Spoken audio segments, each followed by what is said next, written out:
And I'm gonna just be really honest with you. I think it's something Mackey. He's the one behind the Bible Project videos. If you've ever seen them, books about or videos about the books of the Bible, he said something along these lines: Bible teachers often outpace their own spiritual maturity with their knowledge of the Bible. So in other words, like, their knowledge is way up here. They're working constantly in the Word. They're learning the Word. They're studying it. And there's these beautiful truths from God to us that they're understanding more deeply and fully every day. That does not mean that their growth, their spiritual maturity as believers in Jesus Christ is also growing as their knowledge is. That's not something that you can just pump a steroid shot into. Your growth is dependent on your walk with God, and that happens over time. And I'm just going to be really honest here.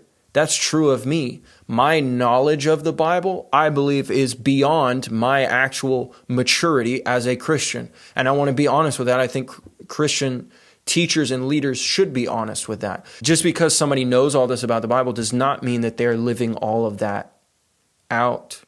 But when people come up to you and they perceive that you are knowledgeable about the scriptures and they see you as an expert on this issue, we often think, yes, I am beyond reproach. Not as a matter of a goal, but just as a matter of my state of being, I just am beyond reproach. That's a pride issue, and I think everybody struggles with pride. And if you say you don't struggle with pride, you struggle with pride even harder. I think leaders are even more susceptible to this puffing up.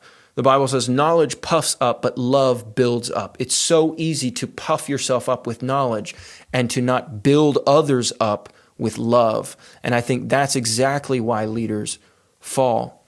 Now, God offers forgiveness no matter what. Jesus Christ, the Bible says in 2 Timothy 2:13, if we are faithless, if we believe not, yet he abideth faithful. Even in your faltering, even in your failures, even in your doubts, Jesus Christ gives us his word that he will be faithful to us.